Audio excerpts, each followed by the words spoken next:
Well, howdy, fuckers, and welcome to this week's episode of the Western Grunge Tape Deck. This week's episode is brought to you, as always, by Bad Decisions, the Miller, the Miller, the Miller Brewing Company up in Milwaukee, Wisconsin. Because I'm enjoying a Miller Lite right now. And on the day of release, we will be hosting round 2 of the Battle of the Bands. No, we would have already hosted it the night before. Oh shit! Well, you'll be finding out who won Road to the Run round 2.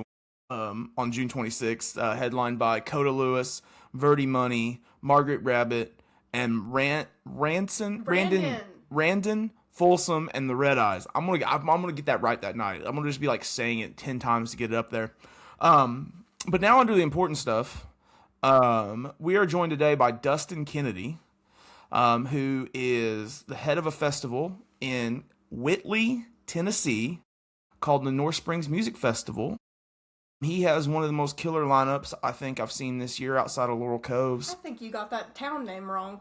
Was it Whitley? Just out of Ville, to Whitleyville. Yeah. Oh, yeah, I was going to say it has a Vol. Okay, well, all right. But one of the best lineups I've seen outside of Laurel Cove this year, and Red Dirt on the Run. Actually, Silverado's playing, so it might be a little bit better. Outside of Red Dirt on the Run, July 18th at Buffalo Run Casino, headlined by Jason Boland, Pat Green, The Great Divide, and now officially Garrett Fawcett and the Revelry. Woo. We got 3 more bands to come. Have to figure I'd get this little plug out of the way first, that way we can get to talking. Dustin, how are you doing today, man? Hey, man, good. How are y'all? Another day living the dream. Well, I appreciate you. Appreciate you having me. Absolutely. You caught our eyes about a couple months ago, I think. When I realized that there was a festival going on in Tennessee that I didn't know about, right? Which I was like, what the hell? I could have been there. Yeah. I could have been there.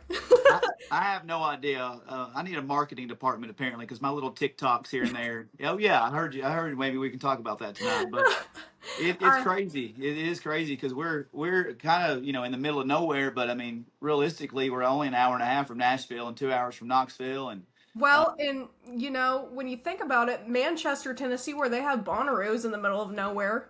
Yeah, but we're really in the middle of nowhere. Like I've heard there's no cell data out there. Like, there is cell phone service, but, like, people have ruined it for other people in the past, like, by trying to, like, get on ball games and bog down our internet. And because we have to fight SEC football during October, when we're here. So it's like everybody's wanting the internet to check Tennessee scores, You know what? I'm not a Tennessee fan. I was raised a Vanderbilt fan. Anchor down. You're a little snobbier than the rest of us then. Okay, well, I was raised in Middle Tennessee, so a bit of a difference, but yeah, no, man, I will be streaming baseball in October. I have to admit, there was a night we were at, I was going to see Jason Boland. It was Leftover Turkey that he does every year at Cain's Ballroom, and it was Georgia versus Georgia Tech, and it was into like 6, this night they went into like 6 overtimes, and I kept checking the score on my phone, and this lady in front of me behind me goes, "Will you stop looking at your phone and listen to Boland sing?" And I said, "Ma'am, I understand. Normally I'd be right there with you. But right now Georgia's losing to Georgia Tech and they're in 6th overtime." And I was like, this has huge implications on the playoff picture right now. You should tell the lady to mind her own business. You weren't talking like you were talking through the show. You were I wasn't looking at my phone. Literally, the only thing I will yell at somebody for is talking during a set. Yeah, that's a whole different. Like, you were just ruining your own night by looking at the phone. You weren't messing with anybody else. I did the same thing. 3 of our festival acts were up at the Shed in Maryville, which is one of my favorite venues. It's the Shed up in East Tennessee. The Departed recently played there, yes? Yeah, they played in September there. I thought so. Yeah, it was right after it's kind of crazy, not to sidebar too much, because I'm the biggest Cody Canada, Ragweed, even Departed. We had Departed here in 2023 at North Springs. And it's just crazy that much, the 2 original members mean that much to nostalgia or whatever it is, because I was at Waco, Texas for 40 or 50,000, whatever it was, and then saw Departed with Reckless Kelly a month later for like 1,000 people, or whatever it was at the Shed. It's just crazy that they were singing the same songs, basically, just 2 less guys. Yeah, I noticed that too when we were also at Waco, but we worked at Born and Raised last year, and Cody Canada and The Departed were on the side stage, Night Zero. Night Zero, and I was like, this is pretty much a ragweed concert. Yeah, it makes no sense to me. He's a legend, no matter what title you put around him, what band. But I don't know. But anyway. Well, real quick, just to kind of give everybody an idea of the lineup that you have for this year and why this lineup's so impressive. Silverado, and everybody knows how I feel about Silverado. I love you, Mike. I've been kicked out of I once got kicked out of a casino with Silverado. So anytime we get together, it's a good night. Chris Knight, who I've always wanted to see and just never had the chance to see. We've been listening to a lot of Chris Knight too. That first album, that self-titled album is one of the top. Like, I have a list of albums I'm gonna make, and it's like 10 albums that I don't consider the greatest of like albums of all time. But we should talk about more. But you should listen to, like, you need to listen to at least once. And that one's on there, and Todd Snyder's debut album, and then oh my god, Southern Rock Opera by the Drive-By Truckers. Like, those are 3 that I wouldn't consider like greatest of all times, but like you need to listen to those albums. Yeah, Chris Knight's amazing. I mean, well, you go ahead, and we'll finish each. Go ahead. Taylor Honeycutt, Tulsa. Oh, she's from Alabama, but she hangs out in Tulsa a lot. Yeah, she's red dirt at this point. She's got the stamp of approval. Ben Chapman, Channing Wilson, good friend of the pod, Mr. Kenny Fiedler. Hell yeah. Yeah, I'm excited about it. I still haven't caught him before. I haven't either, because the night that I was supposed to, when he was supposed to open up for Josh Malloy, his father-in-law passed away, so he couldn't be there that night. Adam Hood and Jason Eady, which Jason Eady just released a really good album called Tulsa Turnaround, I believe. Yep. Joe Stam Band, which we just saw at Laurel Cove. They were fabulous. Absolutely killed it, as always. Bill Taylor and the Appalachian Heathens, which They're I don't know. I've seen them last year at Cove. Parker Barrow, Rye Davis, Wes Ship, who I've heard of. I've heard his music before. A lot of these dudes, when you start naming those off, they're like North Springs. I won't say they're originals, but like Rye headlined the first North Springs in 2020 before we were off the map. So I have a certain loyalty to these guys when you start naming with Rye and Addison and West, Tony Logue, those 4 especially. Tim Gooden has also played a bunch. We didn't put Tim on this year's lineup, but those guys are near and dear to me. And Bill Taylor has one of the greatest sets in North Springs I like to get into later when we bring people up. But, I have a certain loyalty to these guys that were with me early on, and so if I can find a 45-minute slot for them, I'm just going to do it. So I'm kind of, every year you want to bring some new people and bring this one, that one, but I'm just, by fault, I go into it every year like, well, shit, I've got 7 spots spoken for because these are my boys. Yeah, the staples. I've noticed Laurel Cove kind of does a similar thing. They usually always have Nick Jamerson here. He wasn't there last year, but Emily was, and that was a great set. There's, the staples that come in pretty much every year, and it's always a good time to see those guys and see them grow, especially because, like last year even, I saw the Crickers open up the festival at Laurel Cove, and they headlined it this year, so that was crazy. They blew up so quick. I hit on those guys last year. They played like the 1 o'clock spot on Friday at North Springs. So isn't it crazy how quick they just skyrocketed after they had River Rat just do crazy numbers? Yeah. Well, and all due respect to those guys, they had hit by October. Like, they could very easily have been divas about that. And I talked to Tim Parks, their manager, and I was like, Tim, I'm going to pickle, man. I promised some spots on Friday, and you guys are kind of a big deal now. What do you want me to do? And he's like, nah, we're playing it. Whatever you had us pegged for in March, so we're still doing that set. And Anna Blanton, she's such a goodness. She's such a show woman. I don't know if that's the proper. I don't think it's a showman, right? But I knew she had been like riding a horse down the road at the one festival. It was Manchester where she done that at. Then she was riding on her husband's shoulders, and she rode the Flamingo at Laurel Cove. So I told her, I said, hey, I'm going to put you on the back of my Polaris side by side and ride you through the field. And she's like, I love it. And then the week when we were setting up the stage, we brought the hay bales. We've really leaned into, because it's my dad's actual functioning hayfield all year round here on our farm. Very nice. So we've just kind of really leaned into that. Call it hayfield honky tonk, the honky tonk in the hayfield, whatever. It's kind of corny, but whatever. And so we bring 2 hay bales and sit on both sides of the stage. And so when she got there that day, I was like, hey, we're still riding the Polaris, but now I'm going to put you on the hay bale. And she's like, holy shit, I love it. She goes, as long as I can get up there. And I said, I already got the step ladder over there, baby. So So we rode her through the crowd, and they're doing the Orange Blossom Special, and she's playing, going through the crowd, and I take her right to the hay bale, and she climbs up, does her dance. She's the best. She was awesome. She was so much fun at Laurel Cove last year and this year. And I'm like, if I was talented at music, I would totally be doing that too. I love to cause a scene. And I'm kind of jealous that she can play the fiddle so well. Shit, man, she's the best. She's Her the and best. Philip Bowen doing the dueling fiddles Oh at my Laurel God. Cove was crazy good. I think about that in my dreams. But fellow northeastern Oklahoma girly Emily Hollingshed is going to be there. I'm excited for her. I've not seen her yet. I was told about she's her. awesome. She puts on a good show. Actually, speaking of her, another friend of ours, Emily Woodhull, just had lunch with her Yeah. yesterday. Did yeah, she? yeah. I got to meet her at Laurel Cove. We got to meet. Okay, yeah, she's awesome. Emily's awesome. And then outside of Silverado and Chris Knight, who I'm most excited for, is my buddy Rob Linez. Ready to watch him get weird again. Love that guy. You can certainly do that. The Filthy Heathens, as long as they. I am so excited. What's that song? Diamond in Diamonds the in Rough. Rough. I'm Diamond sure. in the Rough, yes. I put Yeah. Tracer on them. She, I had been. They came up out of nowhere on my Spotify like shuffle, and I was like, "Whoa, whoa!" Whoa. Yeah, I mean, out of nowhere, and luck, so this is one of those feel good stories that came out of like I get submissions, to the point where people are like call me out. Dalton Kaiser's sister Presley actually called me out at Laurel Cove the other day. She's like, "Hey, Dustin, nice to meet you. I've only sent 30 emails about getting Dalton on the festival or whatever." I'm like, "Well, no, you've got to do that because."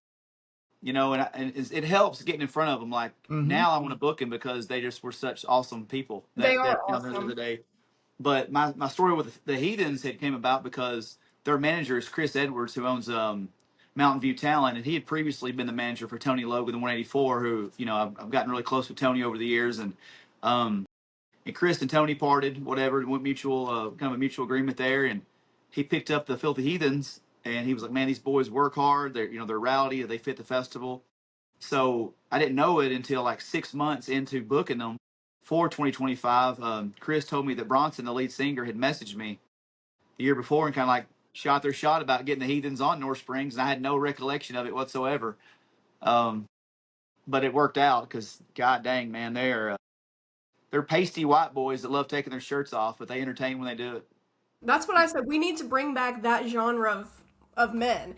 It's my favorite, but I can relate to the fact that you have to send 1,000 emails to people because Yeah. number one, as someone who books shows, I will always circle back, and number two, my email is full from our Battle of the Bands. I put Yeah. my email up in my TikTok bio, and oh my god, I was surprised. I didn't think anybody would actually email me. I will I don't say, have my email up anywhere, so I don't know how the hell people find it. I will say the one thing that like shocked me the most was about the Battle of the Bands was everybody that I missed.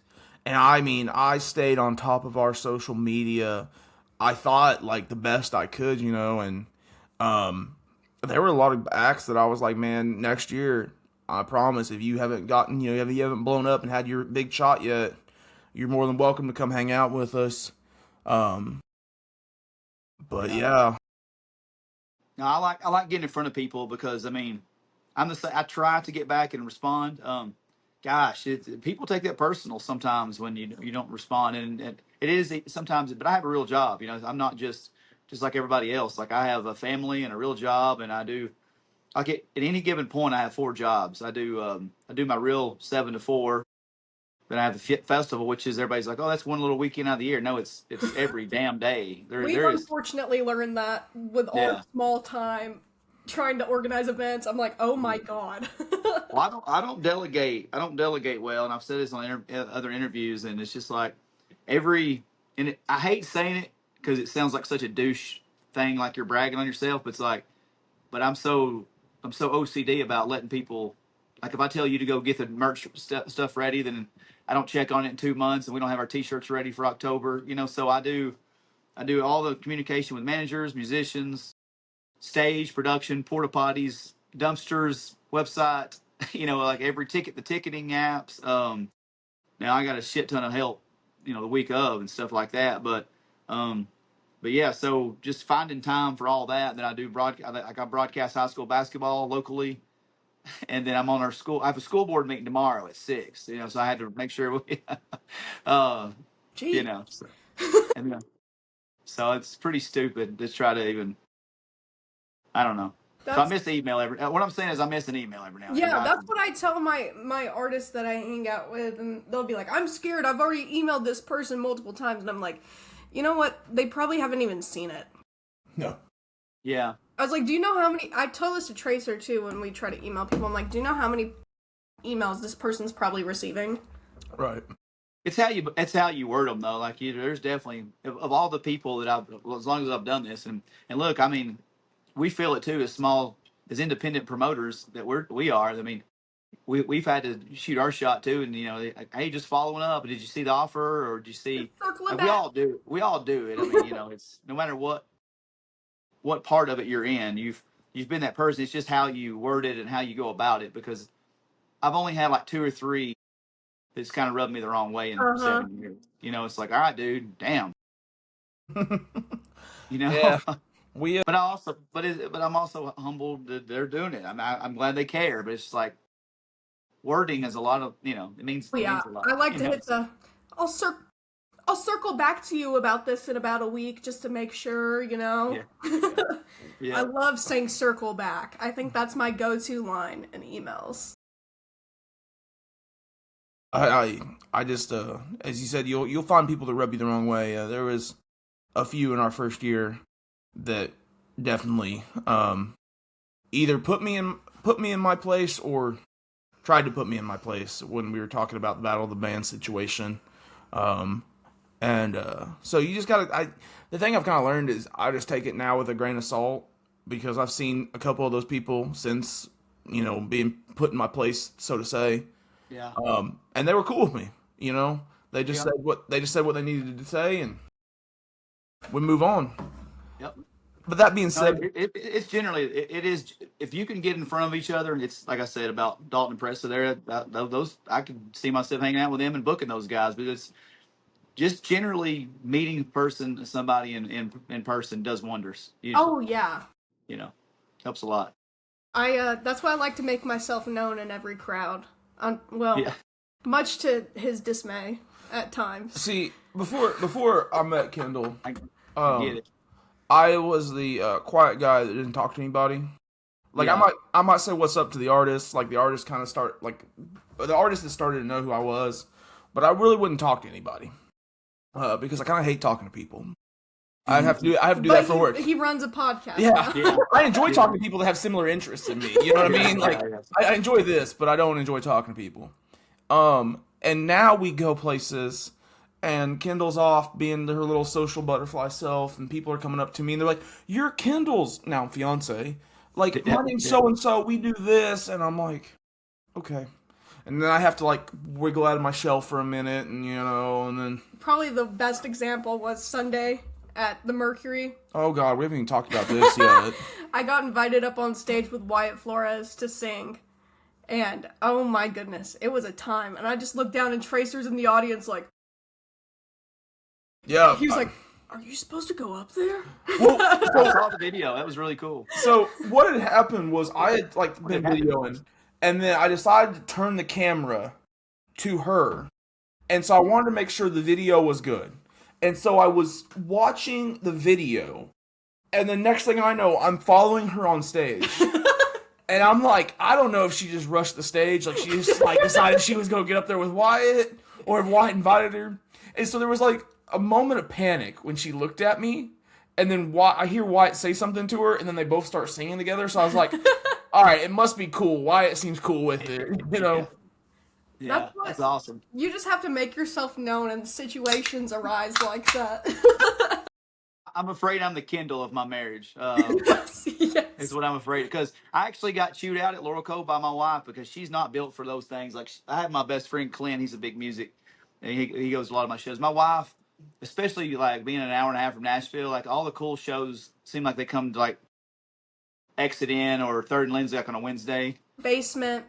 Yeah, basement. Yeah, my wife's. We got little kids too. Like we have one grown kid, and we've got two little ones. And she's like, I don't know. That sounds like a Clint show. I don't feel like I'm going to get out. I'm not coming home at 1 a.m. on a Wednesday for that guy or whoever it is. And so immediately Laurel Cove, she goes, I don't know. It's hot. I said, shut up, shut up. This is gonna be great. Just buckle up. We're gonna have a great time. Drink some water, and so but I hand out flyers. Like I said, if 1/3 of the crowd at Laurel Cove, like it was really cool to walk up and see North Springs t-shirts and hats, and people holler, Dustin or North Springs, whatever. I'm like, okay, so people do know it, but like the ones that don't, I just know that we're similar enough with Laurel Cove, with the atmosphere and the independent, the whole spirit, that if they knew about it, if they just know about it. So I'm that dork out there with 100 4x6 posters of the flyer, from printed from Walgreens. Like, hey man, if you're here for so and so, like Joe Stam or whatever, like here, this is my festival, and by the way, you get to bring your own beer in. And by about multiple parts of that weekend, she's like, just shut the hell up. You're too much. She's like, We've you definitely just been. talked to that person entirely too long. I'm like, well, they were talking back. It ain't like they were staring my face off. Like it That's ain't like me. That's me. Oh my I don't god. have good social cues. I will talk to you too long, and she is right. But at the same Me time, I'm like, damn. too. I'm trying to sell the festival. That's me. I have a real problem with that. Like, I swear, I will sit there and talk to someone until they're just like, go away. Yeah, yeah. I'm self-aware of it too, and I can't change. I'm 42 years old. I am. This is me. So this is like looking in a mirror. This is my future. That's Yeah, cool. no, you're That, screwed. that's Yeah, gonna be us, baby. yeah. Well, And I mean, my wife is not like that until she's had a few beers. Then I'm like, oh, look who's ready to play now. Him. See, At well, Laurel Cove, oh my god. I got him drinking and Shadowgrass went on and he's up there dancing with me and I'm like, I told you. put on a show. Shadowgrass was a little bit more than the alcohol at that point in the night. Oh, well, there you go. We we we'd been down at the Creekside stage and somebody had offered us one of those clove cigarettes or left-handed cigarettes, if you will. And then I went and destroyed some pulled pork, baked potato, and hillbilly egg rolls, and then was ready to Dance. dance to Shadowgrass and just have Yeah. a hell of a time. So That was great. and then the other great part of that night, and this is somebody that I think you should look at for the future, just because I love him as a person. But Philip Bowen coming out there with the Creakers, and he's really come into his own as a songwriter. He's I think. awesome. His last album had Five Drugs on it, and that's kind of been one of my favorite songs. Over Appalachia forever. Appalachia Forever. I know who he is, but that was a hell of a thing. I'm writing his name down. I know I follow him on something, but then that was a great moment with the Creakers. I was actually talking to Cole for a lot of their set. Yeah. First time I'd seen Cole in a little bit. He just looks a little different now with his hair, and everything. And so my wife was sitting on the rocks, listening, with a couple of our friends. I was turning around, and Cole was there, and we had just announced Cole for the late night set that day on that Friday. So we got to catch up for a little bit. It's pretty nice. Yeah, Cole Chaney. We did not make it down there for the set, and I was a little disappointed. But Was Cole Chaney the day that yes, it was. Yes, You were the two people that didn't make it. Yeah. So here's why we didn't make it. I am sitting down at a table, resting, whatever. Yeah, you're good. And all of a sudden, this guy walks up to me with a bottle, and Tracer's like, "Oh, take a shot, take a drink." It was Malort. Oh, that was Red Twerk. Yeah, it was He Twerk. got me too. Yeah, And he got I me took too. probably this much of a amount of liquid and just swallow. Oh, it was horrible. I was down for the count the rest of the day. I didn't drink a single drink after that. I had to lay down under the trees and just. It was horrible. Yeah. He said, DK, or Dustin, you want some of this? And I said, what is it? He goes, it's moonshine. And I went, That's what yeah, he got me. I said. Is it moonshine? Because the night prior we were camping, and so we had gone back up to the campsite, and a lot of the folks around there had moonshine. So we were drinking raspberry moonshine, and it was delicious, and I was having a great time. And then the next day I was like, oh, it's probably moonshine. We're in Kentucky. No. That was He ruined it, and I drank it on the walk because Drayton Farley was walking towards me, and I was wanting to talk to him for a second, so I just kind of chugged it and went, and I was like, oh, what the hell was that? It's not moonshine. He goes, no, it's not moonshine. So anyway, yeah. that was great. I have never been got like that before, so that was incredible. But it is exciting to see some of the red dirt guys from out here in Oklahoma kind of make their way over for a lot of the smaller festivals out in Tennessee, Kentucky. I think that's really cool to see. And that was my goal.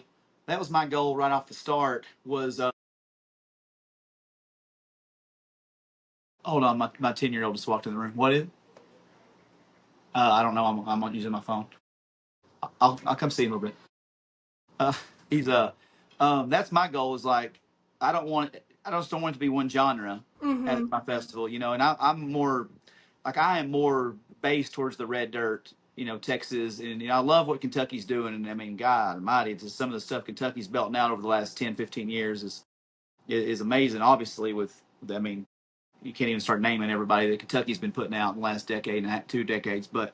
So, with Laurel Cove, I think they've really been, they are kind of like the Appalachian music festival. But so I try to do Mm-hmm. my best to blend that with bringing a little bit of Kentucky, and I think all the Kentucky festivals do a good job of highlighting their people.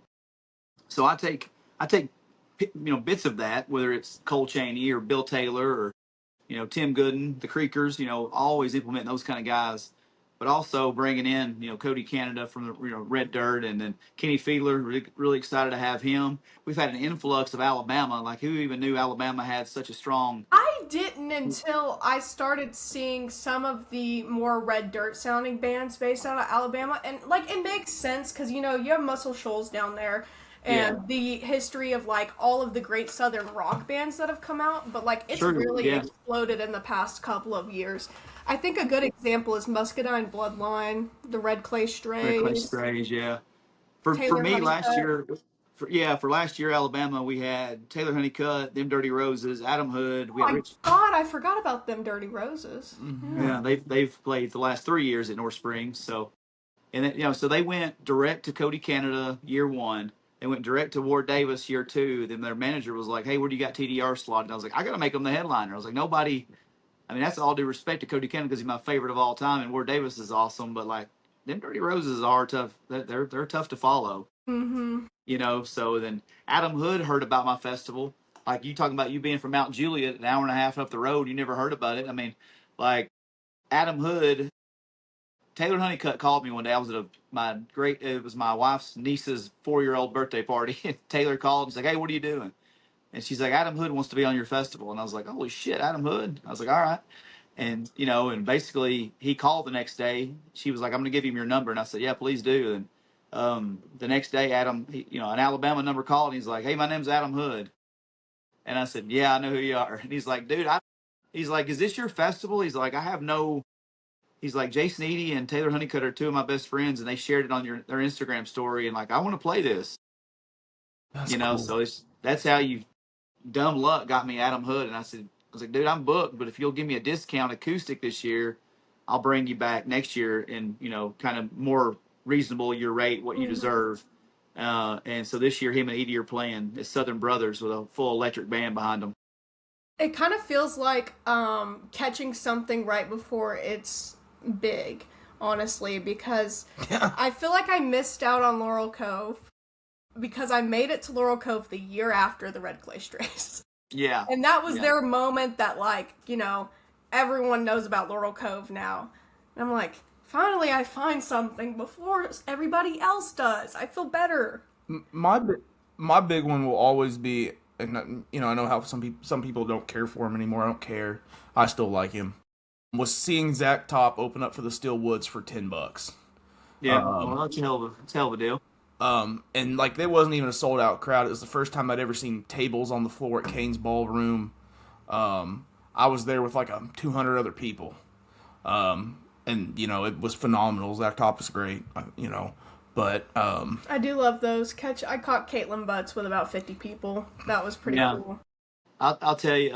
I was supposed to be at that Red Clay. John Grace had invited me to Laurel Cove the Red Clay Strays year, but again, going back to loyalty to my people, Rye Davis was doing an album release in Mount Vernon, Kentucky, and I was there for Rye instead of going to Laurel Cove. But um, I've missed out. I've told this story 100 times, and I mean, people, if anybody's listening, actually to listen to me for this, I don't want to tell it too much of it because it'd be repetitive. If anybody listens to my podcast or knows me, but I had a chance my second year before I really had a vision.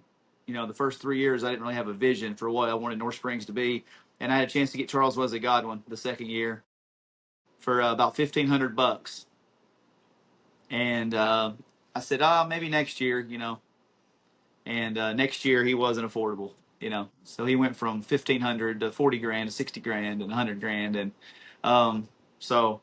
But probably the coolest show I ever saw was in June 2012. Shooter Jennings was doing a Waylon, what would have been his 75th birthday bash, Mm-hmm. and he's like, and he said it was a completely blind lineup, and he said, you're gonna tell people years from now you saw this lineup for free in a greenhouse in Nashville. And it was Justin Wells from Lexington, Whitey Morgan, and Sturgill Simpson. Like a year before High Top Mountain came out, Sturgill for free for like 50 people at a greenhouse. I did see Wyatt Flores for free twice. So that is one thing I will always hold on to. And now you're best friends. Well, I try. we're like frenemies at this point. We have a long-standing beef that he tried to squash by playing the song I've been bothering him to play for a year and a half.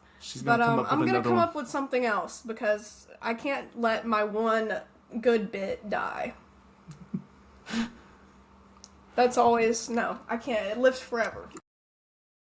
But we've been looking for more smaller festivals out here in Oklahoma, and it's kind of hard to find. Like, there's not as many out here. Like, we have the big ones. We have, Born and Raised and Calf Fry. Here and then down in Texas, you have Two Step In. Two Step In. Yeah. And then they're doing those barbecue ones that we've been trying to make it down for. Where it's like a one-day festival, and they bring in a bunch of like barbecue and pitmasters and do a bunch of barbecue competitions while music plays. Oh, the Red Dirt Barbecue Festival? Yeah. Yeah, that's awesome. But have we asked how the festival started yet? It started on accident, because we live in such a little small town. There's nothing to do. There's nothing to do. When y'all come here, the nearest gas station is 15 minutes away. The closest hotel is about 40 minutes away, and like we all grew up just riding back roads and having bonfires and stuff like that, And I did like 4 acoustic songwriter series shows in 2019, and then COVID hit and kind of took that away because we couldn't be indoors together. So just kind of realized we had this field and pulled a little county trailer down here from Gainesboro's Poke Salad Festival trailer, and one day festival. It rained, put plastic all around the stage, and it was like 100 something people from 4 counties, over here. The first year, the second year grew a little bit. Then the third year is when I kind of had my vision of what I wanted to do. It was Jason Eady and Cole Chaney and West Ship and just a lot of my original guys. But basically, it was that 4th year getting Cody Canada. It kind of put it. That's when we saw like 15 states come, and then 20 states. Yeah. You know what I mean? It's like it's went from 4 counties year 1 to last year. I think we had 27 states, 4 countries. Ooh. So, but it's still relatively small. I mean, it's in one 25-acre hayfield on our farm, and it's 3 food trucks. We had a tattoo artist on site last year. I mean, it's still. Yeah, she did 27 tattoos in 2.5 days. Speaking of tattoos, me and Tracer have agreed that he's gonna get. Yes, we have. Oh. He wants to get a tattoo. He's never got a tattoo. And I told him, well, what if we can get a Silverado tattoo? There you go. He has agreed. It's meant to be. He has agreed to get a Silverado tattoo with me. I want to get a bottle of Eagle Rare on my arm. No, I agree because Taylor, their drummer, does tattoos. Okay. And so I have agreed to let Tay give me my first tattoo. the next time he brought his rig on the road with him. Well, we're gonna have to tell him. So maybe he should just sneak in Brittany's tent and Yeah. get a special appearance from Taylor. Yes. I'm gonna have to get tatted. Mom, don't kill me. Somebody asked me. I'm sorry. Go ahead. Oh, it was off topic completely, but Ray Wiley Hubbard drew me something that I'm supposed to get tattooed, so I need to get that tattooed. I want to get him down here next year so bad. Oh my goodness, he's the best. He is the best. I love him. I'd love to get him down here. I love him so much. He just I was at his Grand Ole Opry debut. Like I was there for Childers, and I think he was like 72 or something when he made his. And of course, hearing Snake Farm on the Grand Ole Opry was something I thought I'd never in my life. It was awesome. It was so awesome. Nashville would have kicked him out back in the day. We we had a great conversation about that song right before Reagan Carter went on stage. We had a great conversation about that song right before Reagan Carter went on stage, and they were talking about some songs they wrote, and they didn't know how people were going to feel about them. And I said, well, Ray Wiley Hubbard's wrote a million great songs, and I said the only songs anybody knows him for is Up Against the Wall, Redneck Mother, and Snake Farm. I said you can go out there and sing your own version of Drunken Poet's Dream, and they won't give a shit. But you come up with something like Snake Farm, you'll have everybody dancing out there. Unfortunately, you're right. Yeah. I mean, the mass media and general population does not really care about songwriting, unfortunately.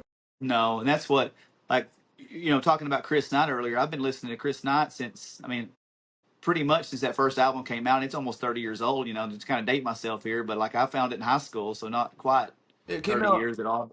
It came out 97, 98. Yeah, 98. Because it came out a year before I was born. So I'm getting. You said 30. And I started getting. I'm old. I started getting. No, the Chris Knight thing is always such a weird thing to me. How I found him. Because Cross Canadian Ragweed covered, "Cry Lonely." Yeah. Mm-hmm. And God, I love that cover. I clicked on the wrong version of "Cry Lonely" one night. And I went down this Chris Knight, and I was like, oh. Who's this guy? Man, I tell you. This guy covering Ragweed. Yeah. I went to his Spotify, and then I went down the rabbit hole, and yeah, and I guess what's crazy to me is, I look at this guy and I look at how talented he is, and then he's still playing the Mercury Lounge in Tulsa, Oklahoma, which is a 150 cap venue. Yeah, I don't get it. I don't get it. Maybe it's what he wants to do. Well, and we've had that conversation with a couple artists before. Josh Malloy. Josh Malloy's one that he went into Rolling Stone and said, I go play with Whiskey Myers every year to make my money. And then he said, as soon as I'm done with that, I'm back to the small bars. He goes, I like playing them. I don't like playing the stadiums. You want to be in the room for people who care. Yeah. One of the funniest things I ever heard, Ward Davis is basically a comedian in a musician's body, anyway. And he was talking about during COVID how he'd been with Cody Jinks, and he was like, yeah, Cody's mad because I still can play these little shows in these bars like this, and he doesn't have the ability to play those anymore. And he's like, the poor bastard, he said that while he was in his 4,500 square foot home, that he can't go out and play little bars anymore. But that's true. And I got to see Jinx in like a 200 person room in a hotel in Nashville the other night. I don't want to talk. You're looking at me and smiling when you mentioned Cody Jinks, and I don't want to talk about Cody Jinks because there's. Okay, you can tell the story. I have no idea. So. Never mind. Yes, there's a story behind this Cody Jinks lore. We were born and raised, and we went to shower, and we showered up, and then of course we were backstage, and we come walking out of this camper trailer that we were showered in, and sitting over there under this little gazebo-like thing they got built. It was Cody Jinks and with his band and a couple other people, and they're sitting there drinking their morning coffee. And Cody Jinks says, "Good morning, how are y'all doing?" I said, "We're doing great, looking forward to a day of music." And we kind of, just nodded at each other and went on our way. And Kyndal goes, "I really need to put my contacts in." I said, "Yeah, you do, because Cody Jinks just talked to you and you didn't know who he was." Oh, goodness gracious. The worst part is, it continued to happen multiple times. Hold the thought. He waved at me again on the back of a golf cart, and I was like, who is this guy waving at me? Tracer's like, it's Cody Jinks. Then the last time, we were standing beside stage, and he taps me on the shoulder and is like, is this your kid? Because I was with one of my friend's daughters. And I was like, I looked at him like, you think I'm old enough to have children?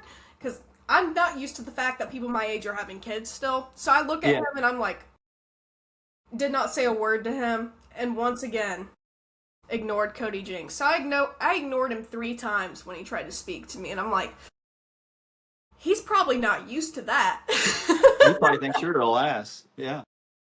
I was like, that was the most embarrassing thing that's happened to me. And I was like, God, I was trying to be like so chill and normal all weekend because we're back there with all these crazy famous people.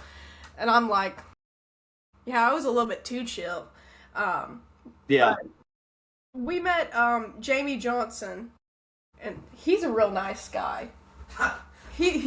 Jamie Johnson was probably one of my favorite people I've met because of what he said to you. He came out, and I hadn't done the podcast with him. I'd been outside the trailer, just finished up with Uncle Lucius right before he came into the trailer. And so I had this table that I was manning, and they wanted to have him like sign. They had to sign so many posters, and then we had a couple things like we wanted them to sign for us, like my cowboy hat and a couple things. And I said, hey, thank you, Mr. Johnson, for doing that interview with us. I appreciate your time. If we could just get you to sign some of this stuff, you can get on your way and get ready to go for the night. You know, try to be as respectful and professional as I can be. Yeah. And he goes, looks at me for a second, puts out his hand. He goes, my name is Jamie Johnson. And I shook his hand. I said, well, Jamie. You right. Said I know. I said, I know. I said, Mr. Johnson, it's nice to meet you. And he said, you haven't introduced yourself yet. Who are you?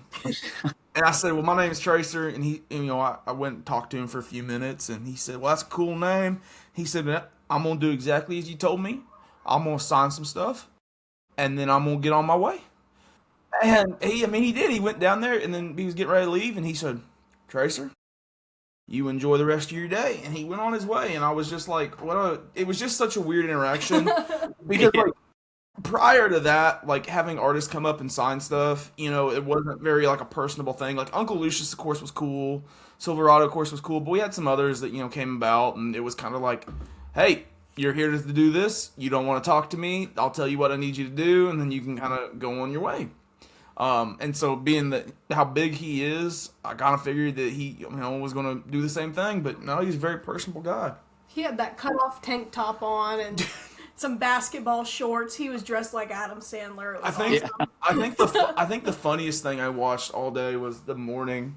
I was walking to go get Kyndal to bring her like backstage because she was out she'd went and watched like the morning sets while we did some recording and stuff. And I was walking to go get her, and Jamie Johnson's out there in the field, and he's got his dog. And his dog just, it goes to the bathroom out there. Yeah. And he just leaves it. And I was like... Absolutely. I would have done the same thing. It's Jamie Johnson. You're not going to tell him to get no plastic bag. I ain't carrying no plastic bag. That's just part of it. No, I'm with Jamie on that one. It'll decompose. Yeah. Yeah, absolutely. It's natural, fertilizer. So... I can't wait to see Chris Knight at the merch table because I've had some interactions with Chris because he is kind of an ornery cat. And I've met him and he's been so personable. He's very introverted a little bit, but my favorite story when I watched him at the Shed back in '09, he was having a lot of trouble with his equipment, and it was one of those deals where he was playing a song, somebody was telling him to play a song, and he was like, "Nah, I'm playing enough rope, and when it comes back to work, and I'll finish enough rope or whatever." Right then, he kind of went off on the Harley crew, like a bunch of people left, and he kind of had a word for them. Finally goes, "My name's Chris Knight, and I'm from Slaughters, Kentucky. I got t-shirts and CDs and koozies, and I don't give a shit if you buy any of them." Yeah, so, and I was like, well, all right, then I hosted him on an individual show about 5 years ago, and it was during the second swing of COVID, and it was very difficult, and he wasn't doing merch, he wasn't going to do meet and greets that night, and it was an ordeal. Chris made me, it was a day, Chris. It was a challenging. My sound guy made him mad right off the bat, and I don't want to go into too much detail because I'm very proud to have him as a headliner. So I'm looking forward to October and seeing um how he interacts. But to me he's one of the greatest in the scene. I think he's great, and I'm glad you accidentally clicked on the wrong video and found Chris Knight. It's just I mean I have a hard time finding a bad Chris Knight song. I No. really do. I really do. Yeah, He's the man. he's heavily overlooked, I think.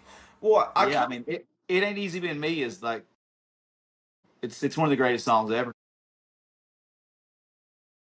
I'll be right back. No, and I kind of group Chris Knight in with the Todd Snyder, Very Ray much Wiley so. Hubbard, these guys that can write a song and are just so overlooked, and then somebody else cuts their song and has a big hit with it. Yeah, yeah. So I think he was very influenced by Todd Snyder and Steve Earle and stuff like that. I'm very gracious to have him at the festival for sure. Just a big name, and put him on Thursday night. He's a little older. He's been around for a long time. I want him to be able to Friday and Saturday night kind of turns into the party nights a little bit mhm. more. And like I just really think if you're there on Thursday, you really care and you want to. So I really that's why a lot of people's like, man, Chris Knight's a big name. Why'd you put him on Thursday night? And that's why, so you can kind of get the proper respect. If you're there on Thursday nights, you actually care about the music enough that you're gonna listen to him. Yeah.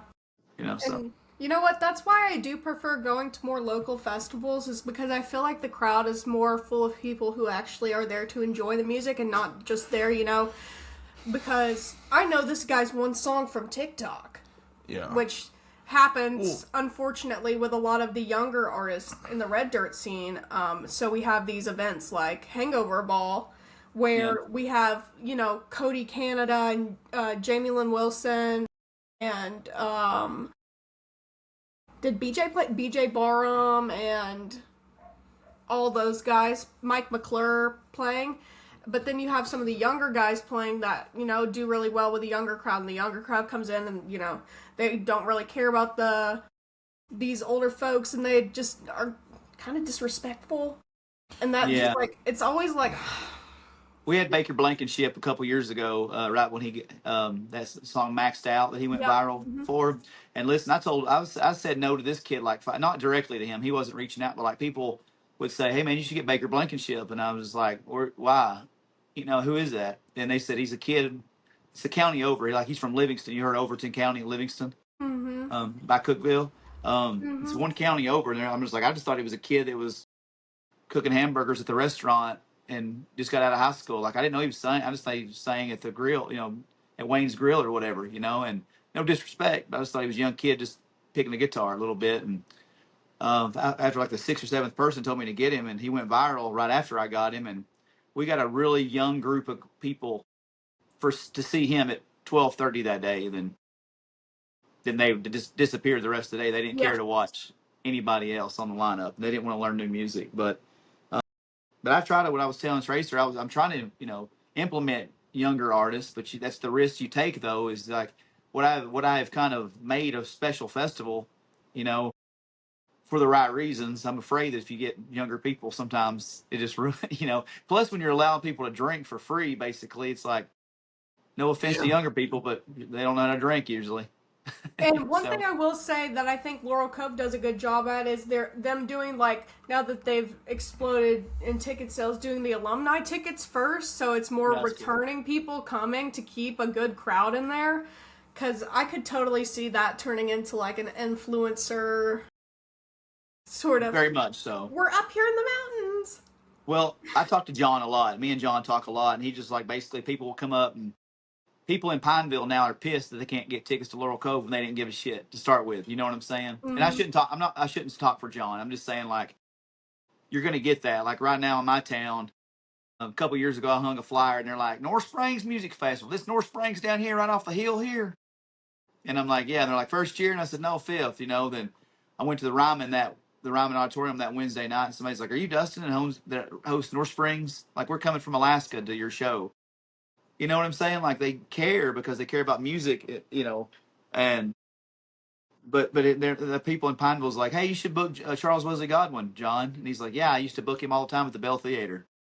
And he played Laurel Cove in 2020. Like, nobody cares until everybody cares. You know what I'm saying? Yes. Like that old Yes. saying. And it's just, And it, My town's good to me. I shouldn't say like I have like tons of local sponsors, like the hardware store, the funeral home, the parts store. Like people help me out, and people get tickets. Every sponsorship gets tickets of some sort. But like it never would have happened without the locals, but it wouldn't have grown without people who care about music coming in from out of state.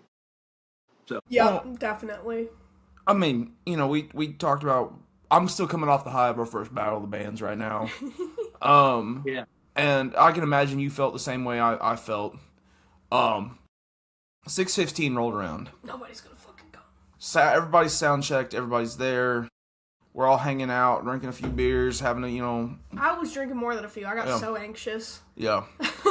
And I'm sitting there, and I'm saying, nobody's gonna come. Yeah. It's gonna be an empty room tonight. Nobody's gonna come. And then the doors opened, and some people started coming in. And I said, okay. And then I went backstage, and I started getting stuff ready to go, and we kicked it off, and I went to the table, and they said, we've got 20 people here. I said, okay, well, that's more than zero. yeah. We're doing all right. And then by the end of the night, we'd had about 80 people come in and out. Paying. Mm-hmm. Paying. We had about 100 people there total. And to most people, you would say that, and they'd be like, oh, you only had 80 people show up. But to me, I was like, we got 80 people to show up at our first go at this thing. Yeah. I mean, I went into it having no idea. I had no idea how to sound check a band. I had no idea what backline on a drum kit meant. I mean, I had zero idea going into 90% of this. I'm And with I've you. just Yeah. I've just kept going, just kept like, well, I'll fake it until you make it. You know what I mean? That's been the motto. And I have thankfully been blessed with people like Garrick, Garrick won it, but, Garrick's been a friend of mine for a long time. And Coda and a couple other guys that have helped me out, and they've been like, hey, this is how we do it. Like, so. It's funny you mentioned that because I had no idea either. Because I'm not into music. I don't play music. I'm not around band. I just used to be the guy to go to drink beer in the crowd. Like, I have no background in this industry. So the first time, like when it got bigger with contracts and the first 3 years, it was straight acoustic. So it was no problem for my sound Mm-hmm. person. Then the first time I asked, when you said that, it triggered my brain. Hey, what's the backline situation? And I'm like, good fucking good question. So I'm like texting, being like, "Hey, what do I do about back? What is it? What do they mean?" Swear to God, I had no idea. Like I just Yeah. completely dumb to the I did not situation. either. Yeah, and I so I remember I got a text from Coda, and Coda texts me. He says, "Hey man, what's the backline?" Same kind of question. He says, "What's the backline situation for our night?" And I said, "Coda, as soon as you tell me what a backline is, I'll tell you what the backline situation is." yep. And No, I agree. he hit me with all the grace in the world. He said, "All right, let me explain this to you." And he explained it to me. For those at home, backlining means that they have a drum kit and they switch out breakables. I didn't even know you could do that. Which that means like cymbals, Yeah, the breakable stuff. I was on Um, Guitar Center. I was on Guitar Center yesterday trying to find me one just to either buy or rent for this year because I've borrowed for the last 2 years from the Filthy Heathens and Tony Lowe. So so We're bad, yeah. We've had to just get bands to backline. I text everybody because Coda's playing this weekend, and I text everybody on 620. I said, "All right, who's willing to backline their kit?" And thankfully, our now good friends over at the Doghouse, phenomenal band. I can't wait for them to start putting out music. They are tight. They are good. Very nice folks. Very nice folks. I mean, yeah, we'll get into that in a minute. But he was like, "We'll backline our kit," and I was like, "I love you, Kasten. You are amazing." And so it went flawlessly that night. We had bands in and out, like switching over bands in like about 10 quick. minutes. It was quick. Yeah. They were switching. I was impressed. I was like, they make this look so long Well- at concerts.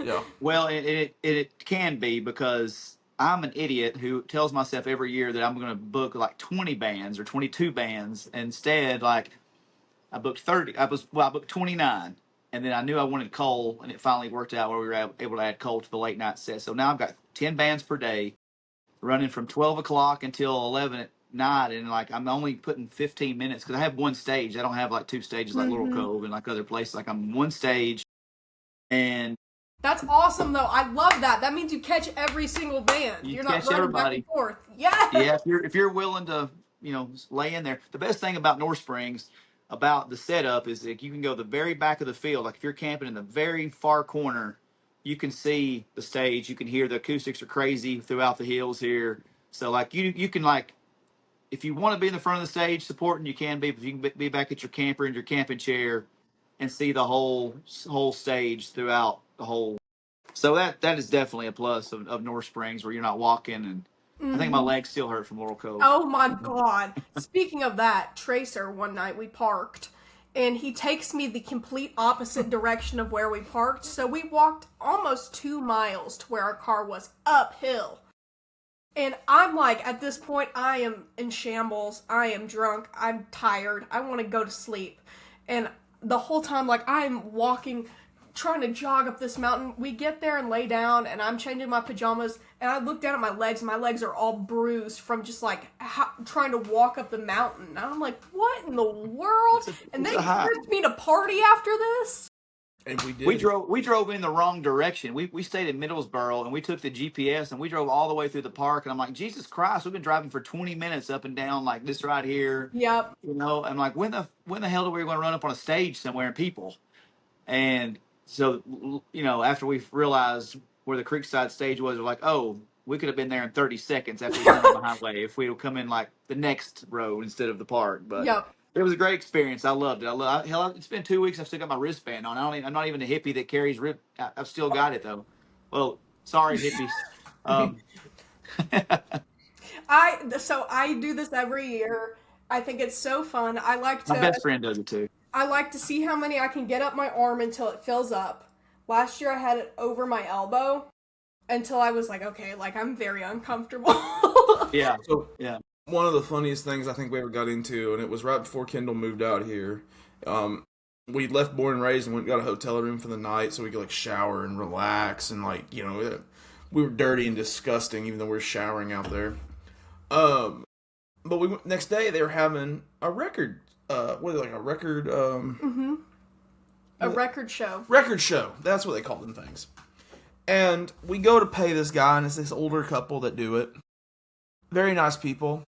And he asked Kyndal about all of her bracelets. And she goes, oh, this is all the music that I go to. Or all the music festivals I've been to this year.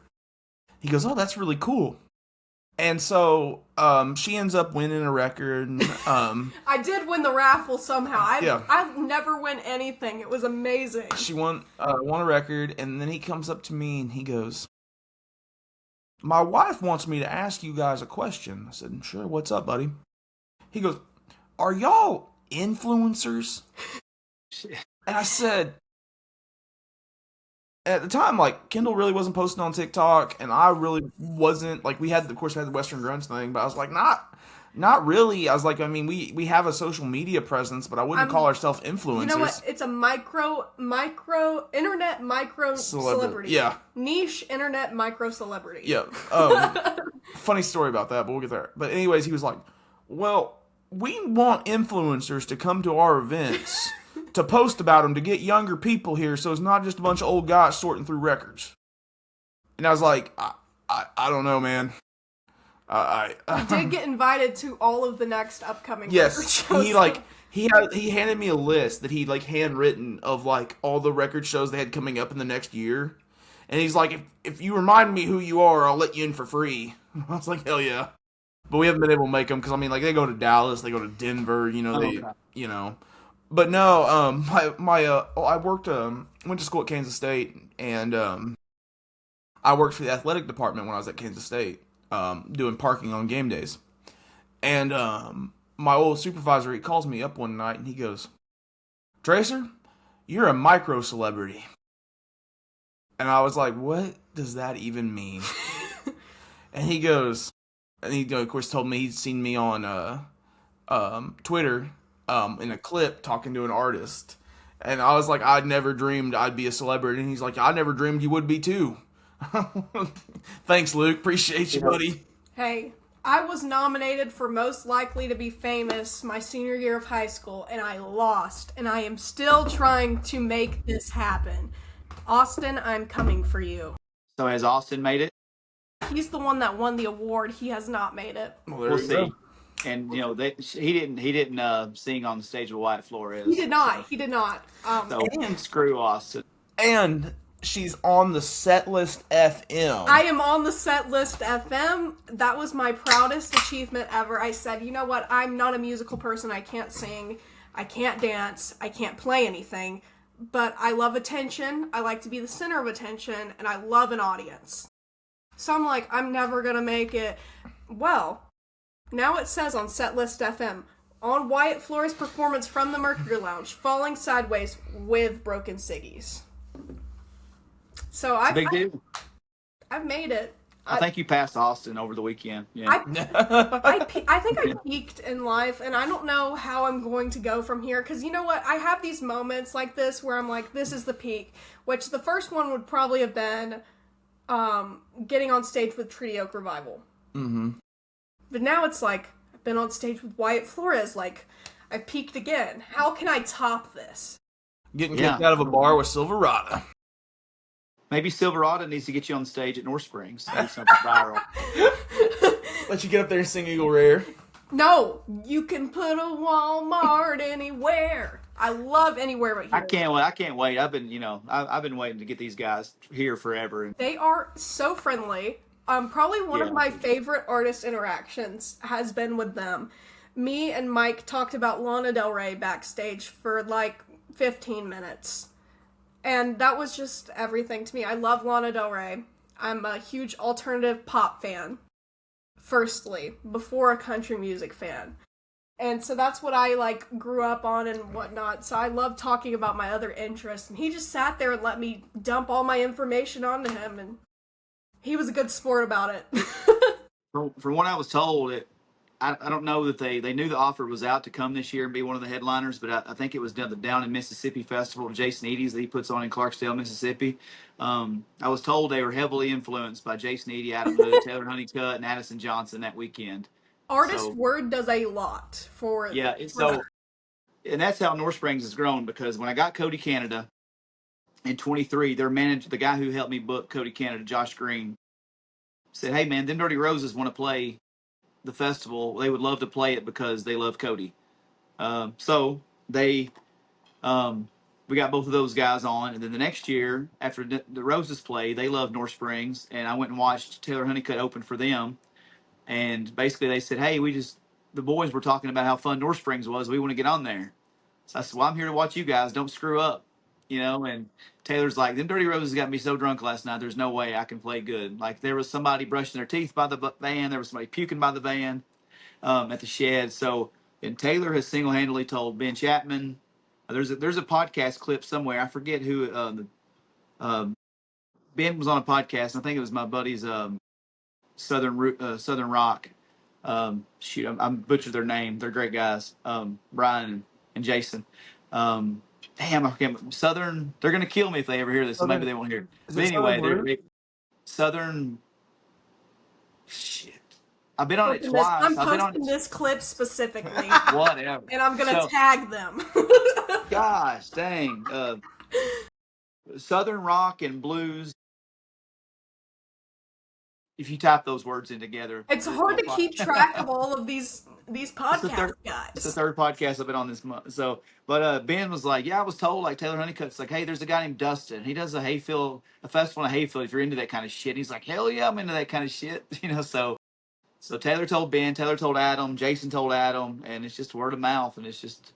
No, and that's how you grow a good festival, a good grassroots festival, because trying to chase the magic. There's gonna come a point when you bring on a young artist, whomever. Let's take Cole Chaney for example, and then Cole's gonna come to you when he's playing these sold out shows everywhere, and he's going, "Hey man, I want to come back and play North Springs." Yeah. And then you'll be like, "I can't afford you," and he's like, "Oh, nah, brother, we're just gonna come play it for the vibe." And then you get this insane show because what I've realized, like working with artists, is a lot of them love to just get away from like the The everyday yeah. person, and Yeah. then be around fans. Like be around somebody that is going to sit there and actually listen to the music, as opposed to just be there to say they've been there. If that may, Yeah, yeah, and that's what is, and that's again another similarity with Laurel Cove and North Springs is like it's one big like my green room is not a green room because we're in a hayfield. It's like it's a car. So my dad's house is actually on this farm. When my mom died 11 years ago, my dad ran a little country store down here on our farm in the 80s and 90s. Okay, That. it's a cinder block building, 864 square feet building, and so when my mom died in 15, he remodeled that, right? So as you pull on to the festival grounds, it's 25-acre hayfield behind his house. Like, he's down there cutting hay. Anytime you go pass by, he's there cutting hay in this field. So like we laughed a couple years ago. I said, well, I guess when mom died and built your house down here, remodeled, I guess you didn't think there was going to be a big music festival in your backyard every October. So when you pull up, you see his house with a little car shelter like he had two Corvettes, so his Corvette stayed under this little shelter. So that's the green room. We put picnic tables and food, and that's where Courtney Patton and Taylor Honeycutt was drinking moonshine last year. And like it's just there's RVs, the RVs parked behind the stage, but like you'll see Taylor come out from behind the stage and go watch them Dirty Roses in the crowd, and the merch tables are in front of the stage.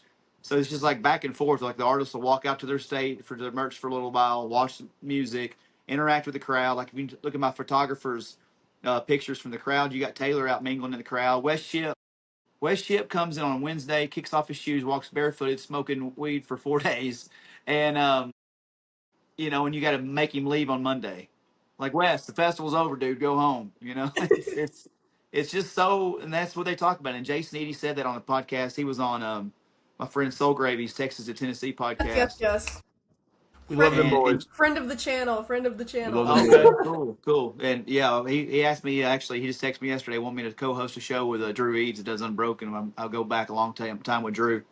And so Jason said that's my favorite thing about North Springs is it's a one stage and we all hang out. It's like a big family, family get together. And Yeah. that's how the North Springs started with me and Jason Eady drinking a bottle of whiskey in March of 2019. I just said I think I'm going to do a festival one day. He's like, it's a lot of work, man. It's going to be expensive. I was like, eh. So that was one of the four acoustic shows, and I said, well, maybe one day. And 3 years later, he was playing the first North Springs or the third one, but it was his first time playing it. And then he came last year. I was like, damn, we've grown a little bit, And so yeah, it's cool. Yeah, it's nice to build a community through music. That's I mean, what I've noticed being out in the smaller festivals is just like how much I have noticed the artist enjoying it, playing it. Like I feel like I experience a lot more magic out there. I think to like Evan Honer's rain set at Laurel Cove under the storm shelter, and that was epic. And just all of these things that have happened that could not really happen at a huge venue and like downtown of a city. So And you don't capture it at a bigger festival. Maybe you don't capture what happened, um, as far as you can, like Laurel Cove and North Springs and Bill Taylor and the Appalachian Heathens. The first time they played and was 2024, and Parker Barrow was up playing. Baker Blankenship had played. Somebody else. My kids are out hitting throwing baseball or something. Somebody's busted a piss out of this building out here. If the window breaks because my kids are out here playing. and us growing up a lot. Yeah. Yeah. So Parker Barrow is a Southern rock band out of Alabama too, and they were just up there killing it. A female lead singer. She is so great, Megan. And then well, I mean, we're three sets in on Saturday. I'm looking like the Thursday night kickoff went flawless.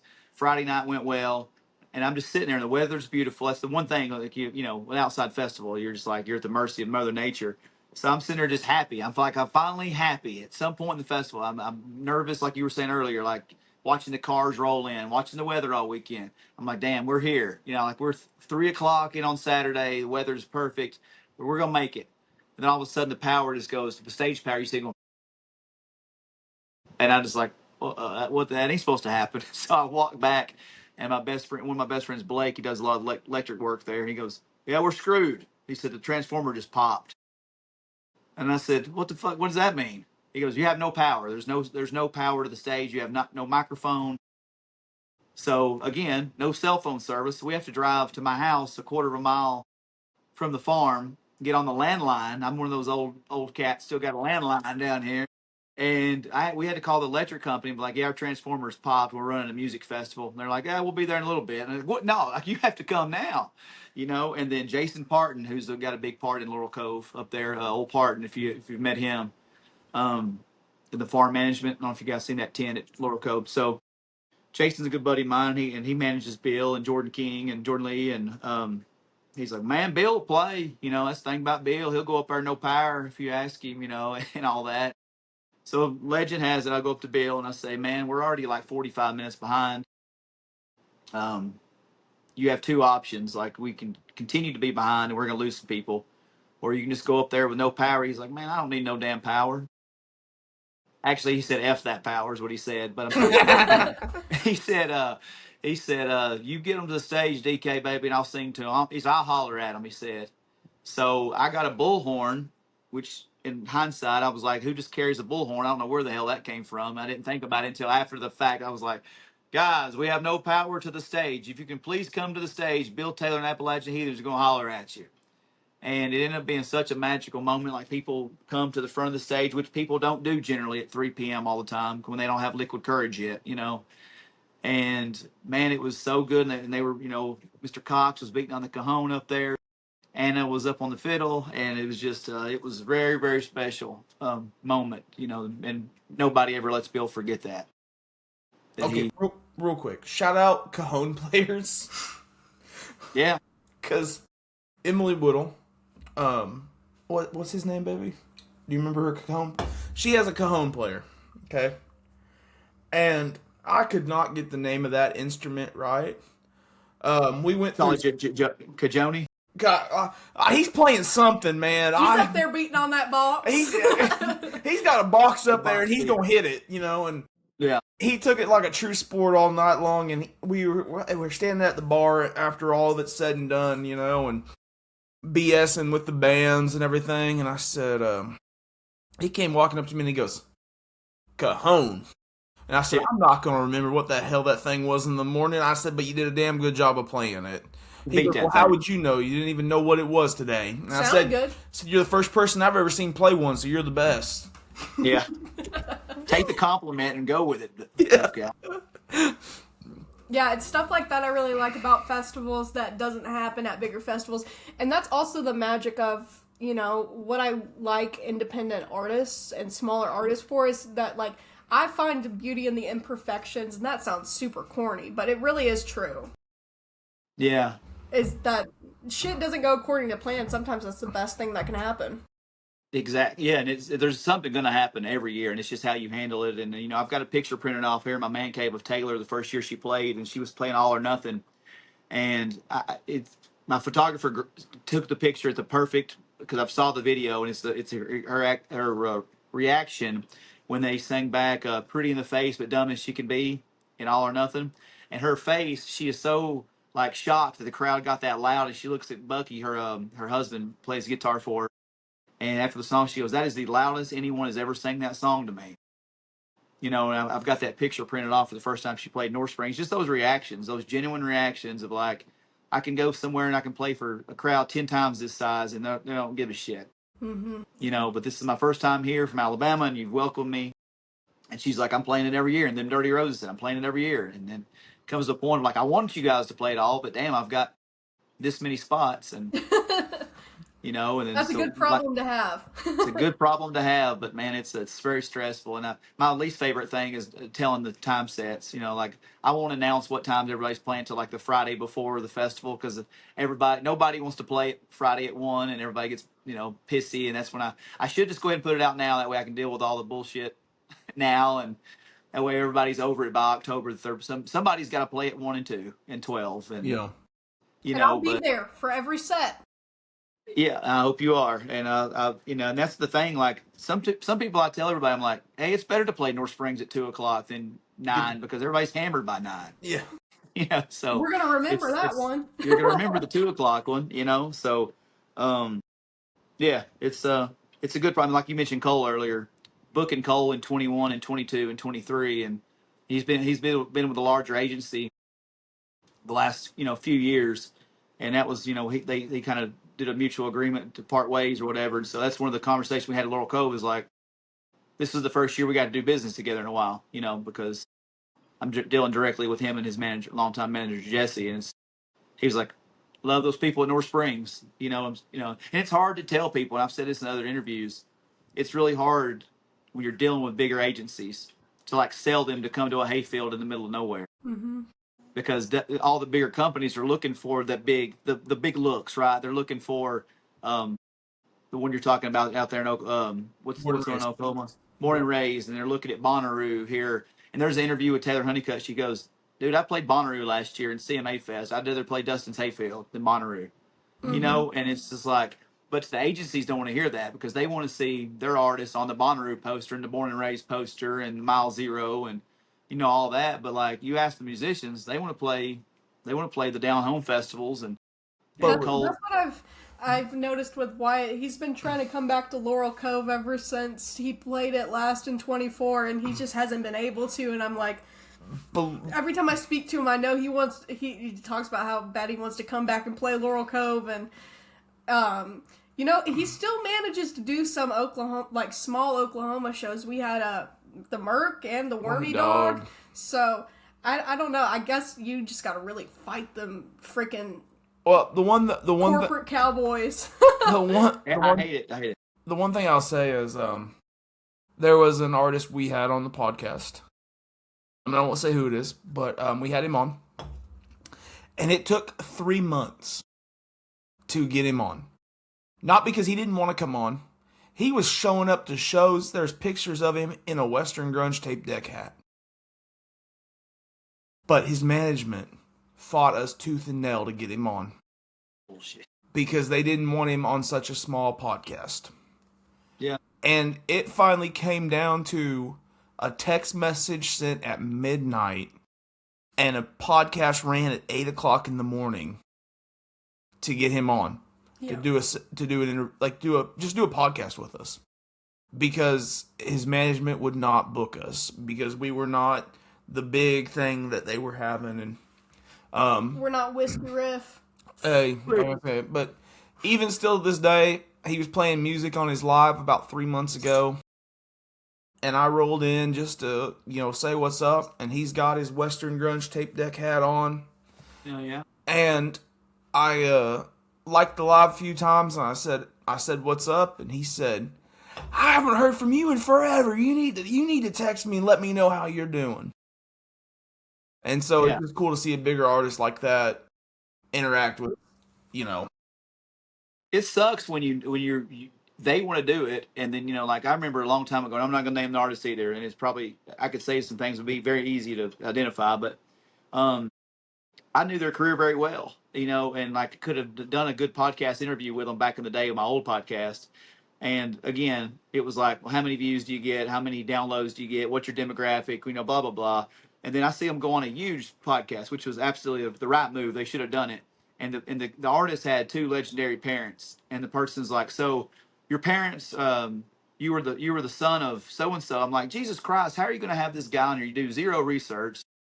They're a son of a legendary country singer, and you're like, oh, that was your dad. I'm like, yeah, I can't. I know the guy's career. I know his dad's career. And like, I can't get looks because I get 300 views or whatever. Mm-hmm. But he goes on his national podcast, and the guy just makes a mockery of it and talks about dumb shit for an hour and a half, and without talking about his career. We talked about that a lot. We did. I got so mad one time watching Casey Musgraves go on this podcast. And the guy who was interviewing her asked her to explain this, like, completely basic face value lyric from a song. And I was like, this is why we have to have actual music fans interviewing artists, because you're not getting any information. They, and I get it, it's mutually beneficial because both people are, benefiting rather than one person benefiting more from having, a big artist on.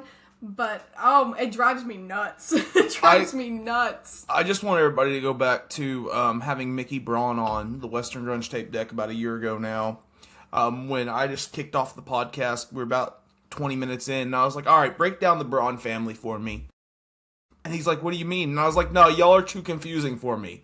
You're one of the most important musical families out there, but I need you to break down the family tree. And so Mickey just broke down their family tree and who played with who and how it all started and everything like that. And I got more text messages about that podcast, and they're like, thank you for finally admitting you didn't understand the Braun family tree and you needed clarification. And I was like, if you're going to come on this podcast and you're going to interact with me, you got to be ready for whatever I'm going to throw at you, because we don't script this shit. No, we don't. Yeah, we don't. That's the best. If anybody wants to see how unscripted this is, go back and watch the newest Race Ricketts episode. That thing was a train wreck from the word go, and it's probably one of our best episodes we've ever done. That's what makes us fun, though. People want to come back. Like, we are trying to get somebody right now back on the podcast who is definitely too big to be on the podcast. He didn't even ask questions. We said, hey, we want you back on the podcast. He said, oh, what time this week? Yeah. So. Yeah. That's the vibe we try to bring to this. Unhinged and unimportant. My kids may not even recognize that I'm home ever, but by God, let me come out here in the man cave and try to do a podcast. That's 3 times. My oldest one came in once. My 10-year-old's come in here twice, and but most of the time he's up in his room playing 2K till like 9:30. Then he's like, "Hey, Dad, do you want to play?" And I'm like, "No, it's 9:30, dude. No, I've been here 3 hours. Ready for bed." Hey, going back to that real quick, and I really would love to tell you the artists because they're not far from you. But so I went and seen an artist I've really been digging a whole lot lately, probably in the last 6 months, especially digging into them.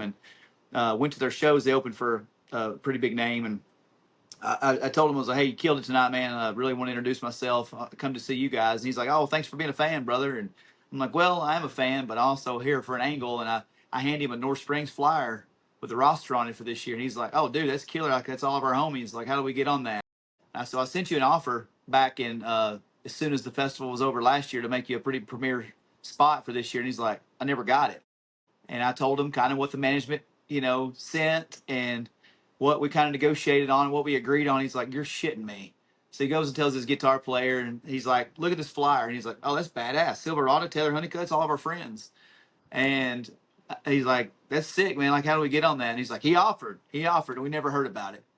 And so we exchanged phone numbers, and we're trying to confirm for 2027 through ourselves. That's why you got to meet them in person and harass them directly. I hate doing the manager bullshit, or not even all the managers, because a lot of times the managers are cool. It's the label. That's what I'm saying. Like literally, think about it. Now I've got a little bit of a reputation, a little bit, like some know about North Springs enough that because the artists talk. Mm-hmm. Like, you know how many damn times I've had to been like, yeah, we're in Whitleyville, Tennessee, and there's no hotels within 40 minutes, and it's 2 hours from the biggest city, and it's in a hayfield, and there's no green room. And so y'all are east of Nashville or west? West, okay. Yeah. So we're pretty much like if you get off the Cookville exit. Okay. You would come off the Baxter Cookville exit and come. Okay. My sister actually goes to Tennessee Tech. Yeah, I work in Cookville every day. Both of my sisters are going to Tennessee Tech. One of them played softball there. Okay. So, I don't know how I completely missed all of this because it's because nobody knows about it. They don't even know about it in Cookville. Like I need to put flyers up in the windows of all the bars around Tech. And you know what? I have foot soldiers that can do that for you. Yeah. What can I do? How can we do that? My sister has an apartment in Cookville, and I'll send her out. And that's one thing I have somehow roped my family into joining me in my hijinks and bullshit that I like to pull.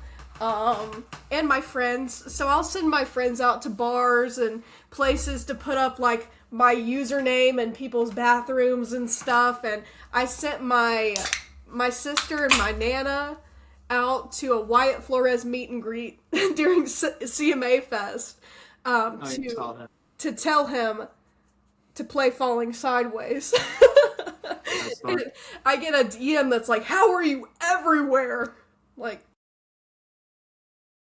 you just gotta convince. I love to convince people to do my evil bidding. Tell your sister to meet me at the Walgreens on Willow and Jackson, and I'll give her 100 flyers to hand out. Shoot, done. Well, I mean, you want to really start wrapping it up, or Yeah, sure.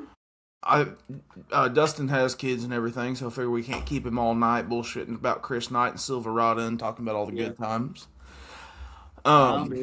But North Springs in Whitleyville. There it is. Tennessee. It is, what date is it? It's October 8th through the 10th.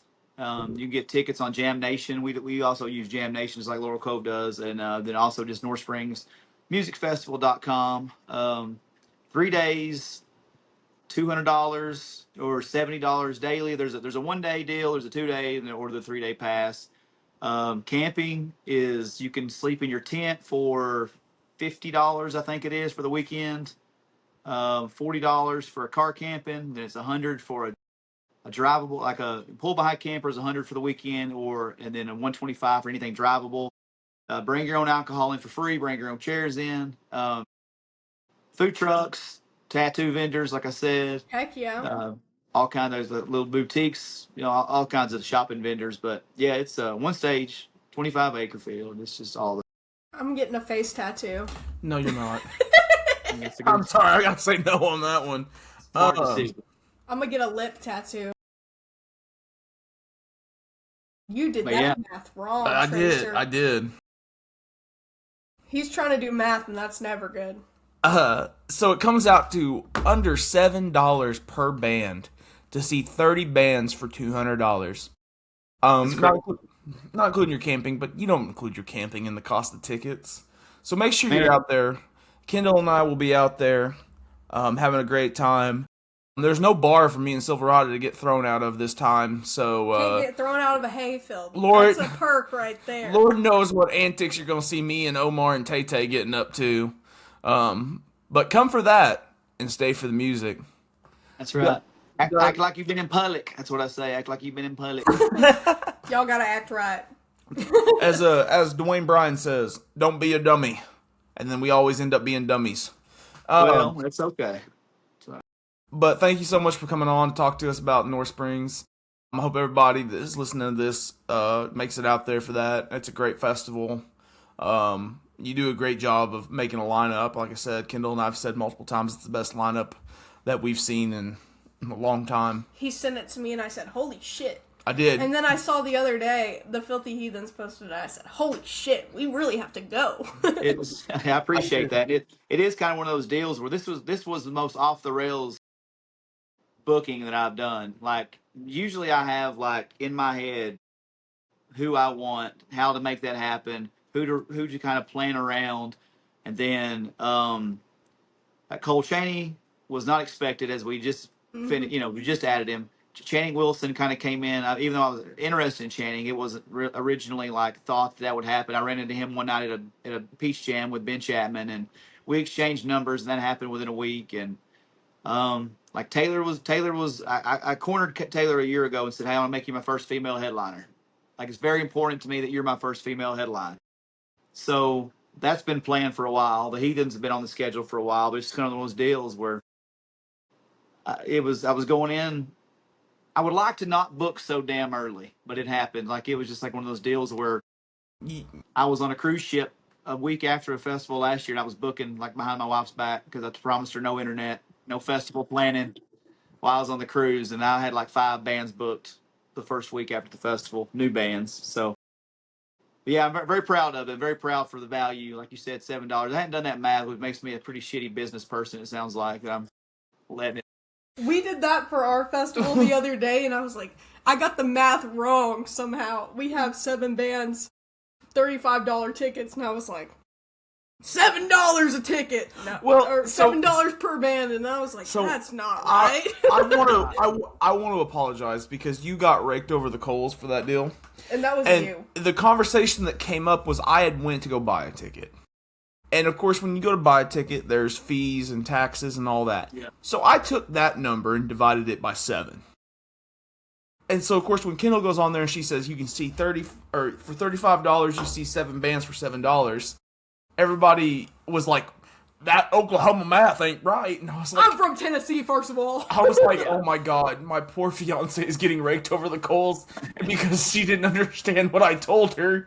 And to be fair, I'm not good at explaining things. I'm a terrible explainer. That's why I left ag education and went to ag economics. Still math. Still math. Good at math, just not good at explaining math. But again, Dustin, I want to thank you so much for coming on. I want to thank everybody for listening to this podcast. Without you guys, none of this would be possible. Once this drops, make sure you're buying tickets to Sterling Elza's family reunion in Cheyenne, Oklahoma. I will be there with him as my companion. I have to drive. But it'll be awesome, so pull up for that on the 4th? On the 4th of July! As always, one last plug for our festival at Buffalo Run Casino and Resort in Miami, Oklahoma. And we have a festival headlined by Jason Bolin, Pat Green, The Great Divide, and now Garrick Fawcett in the Revelry. We have 3 spots remaining, 2 more coming from the Battle of the Bands, and 1 more wild card that we're going to bring back. Take yourself out this week, order up some Chinese food, eat some fried rice with some orange chicken, do you, love yourself. Call up an old friend, tell them that you love them. Remember, this world's a better place with you in it. Call your mom, call your grandma, call your dad, call your grandpa. Music saves lives, and we love every single one of you. I've had all I can handle. Hope you're happy now. Good night.